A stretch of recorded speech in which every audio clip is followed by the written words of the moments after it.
People often say time is money, but I've learned that time is much more than that. Money can come and go, but time, once it's gone, it never returns, and yet we live like we have an endless supply of it.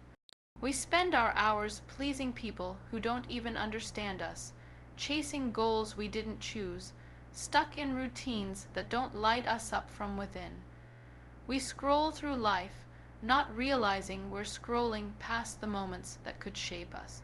There was a time I believed being busy meant being productive.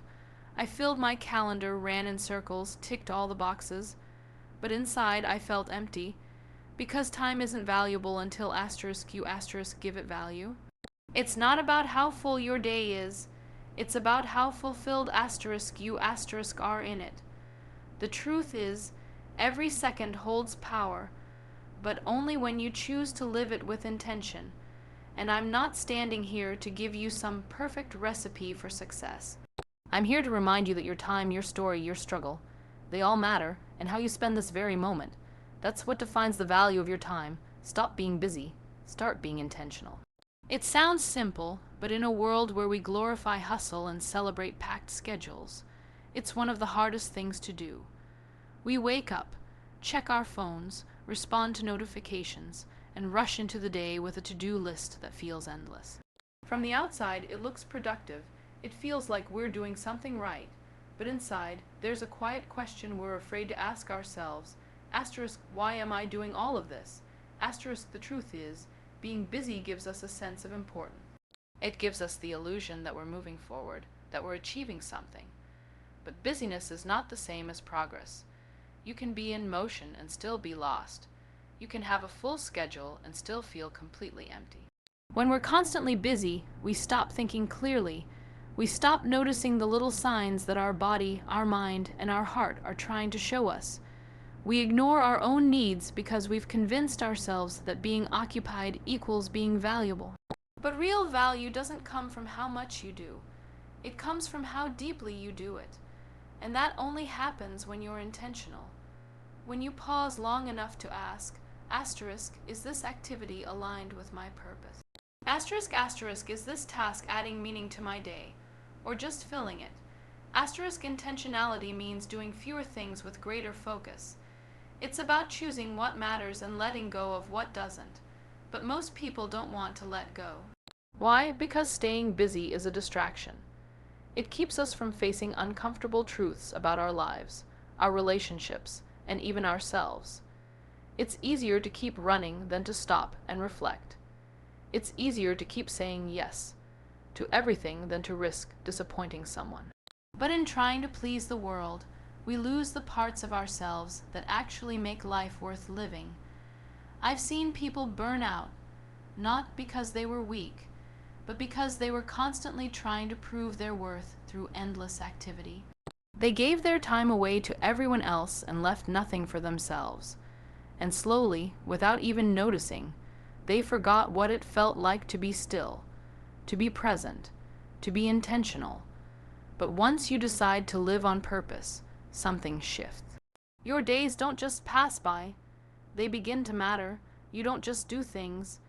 You feel connected to them, and the people around you begin to feel that shift too. Because when you're intentional, your energy changes. Your presence deepens. You start attracting experiences that match your values, not just your schedule. Being intentional isn't about being slow or passive. It's about being clear. It's about knowing who you are and what you stand for, so your time reflects your truth. It means giving your best time to what matters most, not what screams the loudest. That could be your health, your family, your creativity, your healing. Whatever it is, when you start honoring it with your time, it grows. And in that growth, you grow. This world will keep demanding more and more from you. It will applaud your busyness and expect your availability at all times, but you are not obligated to say yes to everything. You are not here to be everything to everyone. You are here to live with intention, to protect your peace, and to make time serve you, not the other way around. Every time you choose intention over distraction, depth over noise, and alignment over approval, You are creating a life that feels less like survival and more like living. Say no to distractions that don't serve your purpose. That one sentence can change everything, but it's not easy because distractions are everywhere, and they don't always look like distractions. Sometimes they look like people who mean well. Sometimes they look like opportunities that don't align with our path but promise quick validation. Sometimes they look like comfort zones, safe, familiar routines that don't challenge us but keep us stuck in a loop where growth becomes impossible. The truth is, not every invitation deserves your time.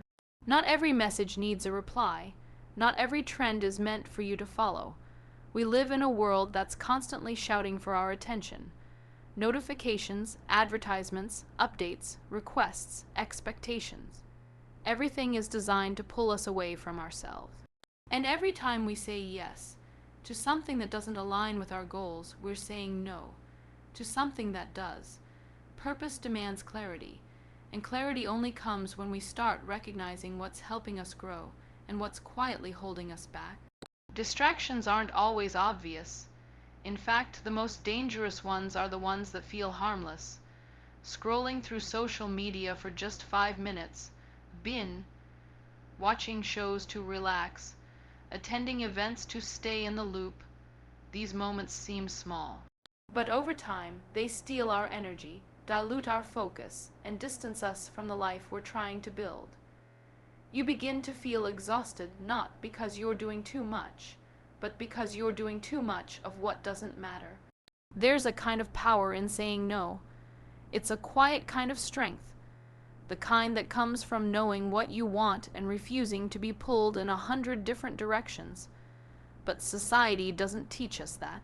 We're taught to be agreeable, available, accessible. We fear missing out, fear being left behind, fear being judged as unkind or selfish. But being selective with your time isn't selfish. It's necessary. Because your time is not infinite, your energy is not unlimited, and if you don't guard them, the world will consume them. You have to ask yourself, is this helping me get closer to who I want to become? Is this moving me in the direction of my purpose, or is it just filling space? That level of honesty with yourself is uncomfortable, but it's essential. Sometimes it means stepping away from things that once felt exciting. Sometimes it means distancing yourself from people whose presence brings noise instead of peace. Sometimes it means turning down opportunities that look good on the outside, but feel wrong on the inside. The cost of distraction is not just wasted time, it's lost potential. Every hour spent on something that doesn't nourish your goals is an hour stolen from your progress. And when you begin to live with this awareness, you start making decisions differently. You protect your mornings, you become intentional with your evenings. You start placing boundaries, not as walls to keep people out, but as filters to keep your focus in. And suddenly, the things that once seemed urgent begin to lose their power over you. You begin to notice that peace is more important than popularity, that alignment feels better than approval, that showing up fully in one area of your life is more powerful than scattering yourself across a dozen different things. You begin to crave depth over noise, quality over quantity, purpose over pressure. And the beautiful thing is, when you say no to distractions, you say yes to yourself. You create space, not just in your schedule, but in your soul. Space to grow, to create, to rest, to think, to heal, to connect. There's no magic formula for staying focused. It's a choice, a daily decision to respect your purpose more than your impulses, and that choice doesn't always feel good in the moment. It can feel lonely, it can feel uncomfortable, but slowly it begins to transform your life. Because when you remove what doesn't serve you, you make room for what truly does. And in that space, you rediscover your power. Not the loud, performative kind, but the quiet, steady kind that changes everything. Prioritize what truly brings you growth and peace. In a world that constantly tells you to do more, achieve more, be more, it's easy to forget that not everything that looks productive is meaningful. Not everything that keeps you busy is actually building you. We often confuse movement with progress and noise with value. We say yes to every responsibility, every demand, every task thrown our way, thinking that this is what success looks like. But the real question is, are those things growing you? Are they feeding your soul, challenging your mind, stretching your spirit? So many of us are running through life with a checklist, ticking boxes we never created, living up to standards we never agreed to, all while feeling disconnected from ourselves. That's because we haven't paused to ask what truly matters. We haven't made time to reflect on what makes us feel alive, calm, fulfilled.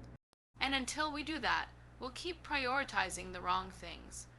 Other people's opinions, superficial goals, temporary achievements, while ignoring the things that could bring lasting growth and inner peace. It takes courage to shift your focus from what the world demands to what your inner self needs. Because growth often comes in quiet moments. Those uncomfortable conversations, the silent battles no one sees, the decisions to walk away from chaos, even when it looks like opportunity. Growth doesn't always look glamorous. Sometimes it looks like solitude. Sometimes it looks like saying no to the familiar and yes to the unknown. And peace, real peace, often comes from letting go of the need to prove anything to anyone. You have to learn to recognize the difference between pressure and purpose. Just because something feels urgent doesn't mean it's important. Just because everyone else is doing it doesn't mean it's right for you. You don't owe your time to anything that steals your energy without giving anything back. You don't have to be constantly stressed to feel like you're doing enough. You don't need to chase chaos to feel accomplished. Peace is not the absence of effort. It's the result of intentional effort in the right direction. When you begin to prioritize growth, you start investing in things that expand your perspective. You seek out learning, not validation. You make time for silence, for stillness, for self-awareness. You begin to realize that your value isn't in how much you do, but in who you're becoming. And you also realize that not everything that feels good is good for your evolution. Some things feel comfortable because they're familiar, not because they're right. And some things feel hard because they're stretching you in the best way possible. Growth often comes with discomfort, but peace is what balances that journey. When you begin to live with both in mind, you stop chasing only outcomes and start appreciating the process. You start to notice the small wins, the conversations that shift your mindset, the books that change how you see the world, the habits that slowly build your resilience. And you also start making space for rest, for reflection, for moments that bring you back to yourself. You start surrounding yourself with people who challenge you with kindness, not criticism. People who push you to be better, not busier. People who respect your boundaries, your healing, your purpose, because who you keep around you matters. The energy you allow in your space either supports your growth or stifles it. The environments you immerse yourself in either nurture your peace or slowly chip away at it. And when you start to prioritize wisely, you begin choosing places, people, and practices that align with the version of yourself you're trying to grow into. None of this happens by accident. It happens when you become honest about what no longer serves you and brave enough to walk away from it. It happens when you stop trying to balance everything and start being selective about what truly deserves your focus. It happens when you look at your calendar and ask, asterisk, is this helping me evolve? Or is it just filling my day?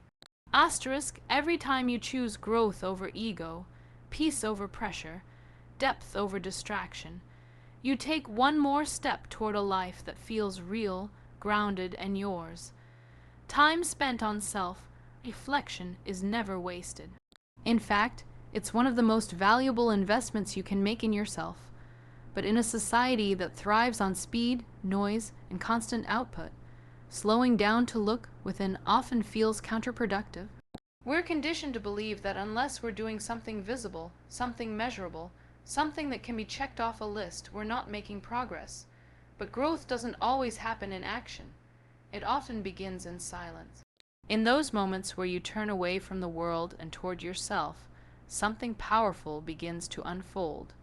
Self-reflection isn't about overthinking or drowning in self-criticism.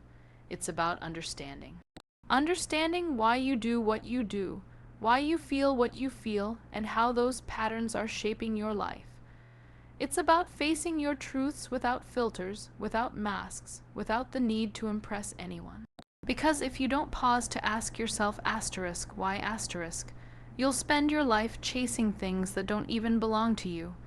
You'll follow dreams that were handed to you, not born within you. You'll keep reliving the same mistakes, the same reactions, the same regrets, without ever realizing the root of it all.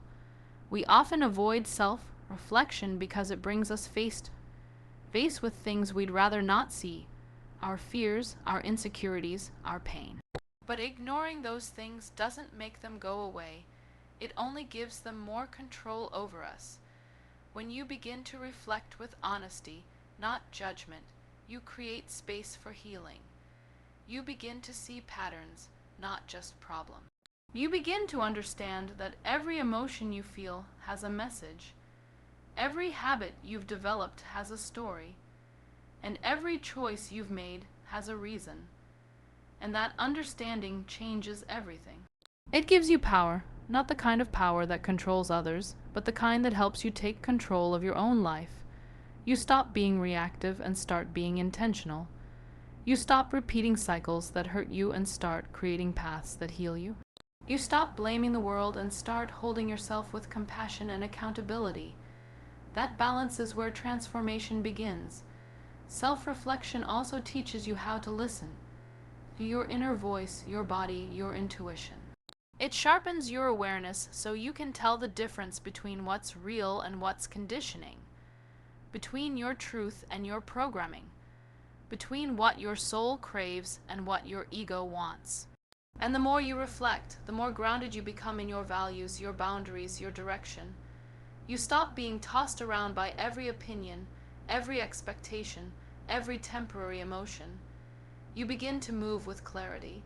Sometimes, self-reflection means asking hard questions. Am I living in alignment with who I say I want to be? Am I nurturing the parts of me that matter? Or just managing the parts others want to see? What am I running from? What am I clinging to? These questions don't always have immediate answers, but asking them opens the door to awareness, and awareness is the first step toward change. There's also a softness in self-reflection, a quiet grace that reminds you it's okay to be a work in progress. You don't need to have everything figured out. You don't need to have a perfect past or a flawless present. You just need the courage to look within and the willingness to grow from what you find. That kind of inner work won't always look impressive to the outside world, but it will make you stronger, wiser, and more at peace with yourself.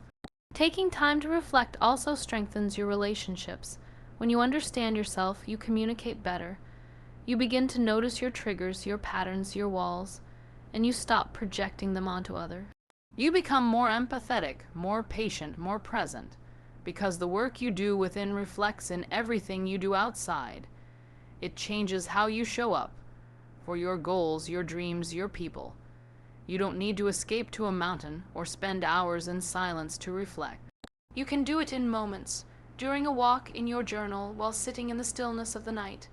What matters is the intention behind it, that willingness to pause and ask, what is this moment trying to teach me? What do I need to release, to forgive, to shift? That small pause, repeated consistently, becomes a powerful habit that leads to deeper self-awareness, stronger confidence, and a clearer sense of purpose. Surround yourself with people who value your time. The people you allow into your space influence more than just your mood.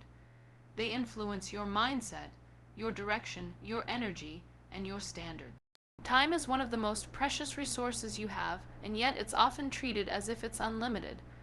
When you're around people who don't respect your time, your boundaries, or your growth, you slowly start to lower your own expectations.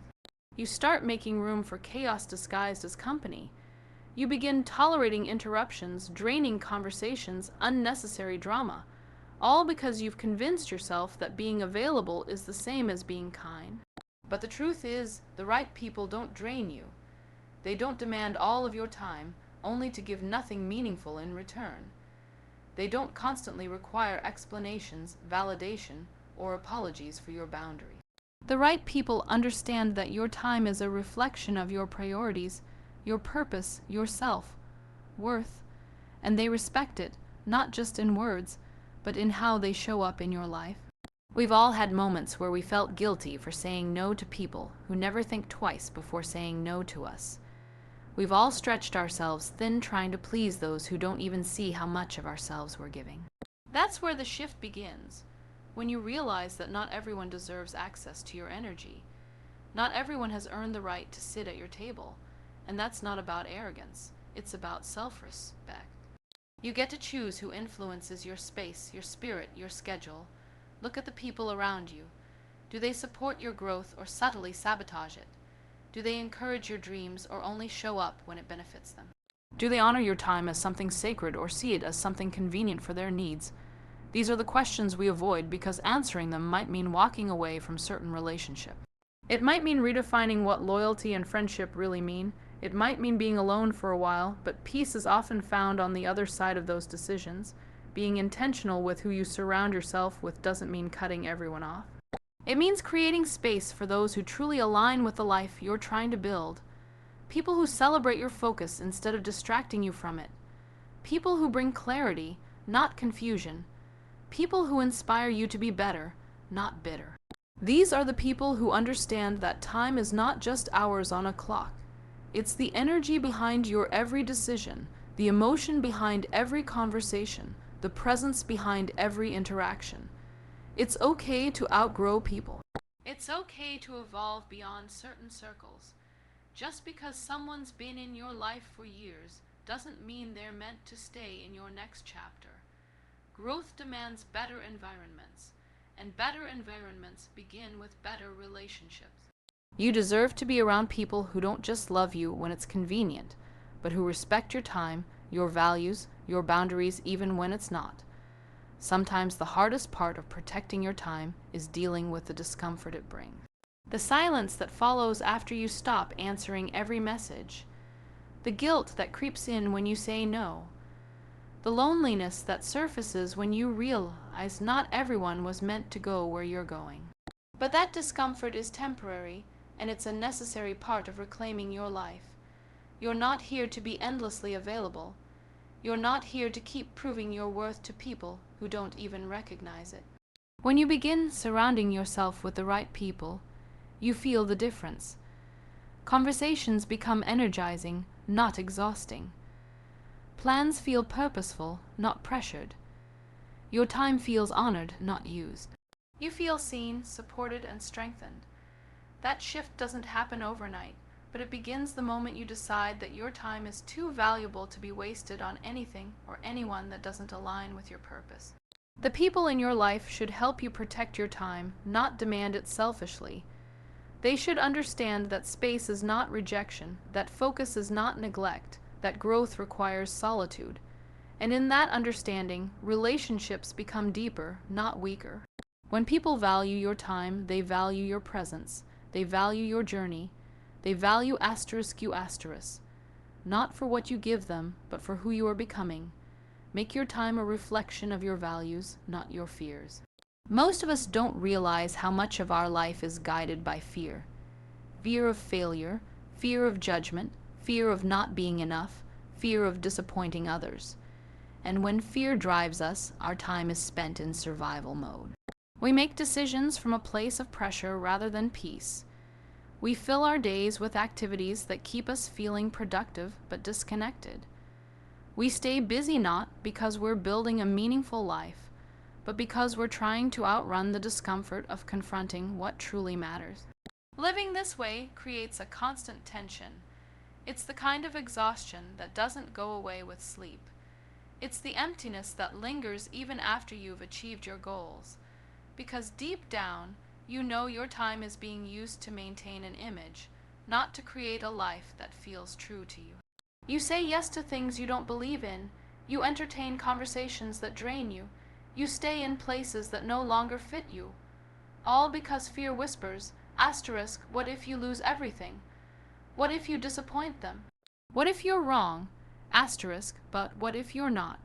What if choosing to align your time with your values is the very thing that leads you to peace? What if the life you're craving isn't on the other side of more effort, but on the other side of more honesty?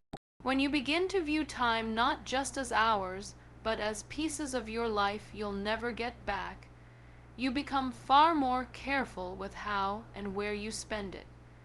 You stop chasing perfection and start choosing authenticity. Values act as your internal compass. They tell you who you are when the noise of the world gets too loud. They ground you when everything around you feels uncertain. But values can't guide your time unless you make space for them. And that means getting clear on what matters to you, not what society says should matter, not what your past tells you to fear, but what your soul quietly nudges you to honor. Maybe it's integrity, maybe it's peace. Maybe it's creativity, family, freedom, compassion, faith. Whatever they are, your time should reflect them. Start by observing your day. How much of it feels aligned? How much of it feels like obligation? How many moments are spent nurturing what you love, and how many are spent managing what you've settled for? When your time reflects your values, your life feels lighter, even in challenges. You're no longer living on autopilot. You're no longer measuring your worth by how much you get done. You're living with direction, with clarity, with purpose. Fear will always try to interrupt that. It will show up in the form of overthinking, comparison, procrastination, people-pleasing. It will tell you that slowing down means falling behind. It will tell you that choosing yourself is selfish. But fear lies, and every time you choose your values over your fears, you weaken fear's hold. You strengthen your own voice, you gain confidence, not because everything is perfect, but because you know you're living in alignment. When your time begins to reflect your values, your priorities shift. You stop glorifying the hustle and start protecting your peace. You stop spending time with people who dismiss your boundaries. You stop pursuing things that don't fulfill you just because they're safe. You begin to understand that time is sacred, not because it's rare, but because it reveals what's really important. And what's important shouldn't be buried under distractions, obligations, and silent resentments. You may lose some things in the process. You may lose approval, connections, familiar routines. But you gain yourself, and that's the most valuable return on your time. You gain the kind of clarity that doesn't need constant external validation. You gain the kind of confidence that comes from knowing your life is a reflection of what you stand for. You gain freedom, not from responsibility, but from the fear that once dictated how you lived. This shift doesn't require perfection. It requires awareness, the willingness to pause, to reflect, to ask, asterisk, is this how I want to spend my life? Asterisk, not someday, not when things settle, but now, because time doesn't wait. And the longer you wait to live by your values, the more you allow fear to decide for you. Your life begins the moment you choose to let your time be an honest expression of who you are and what truly matters to you.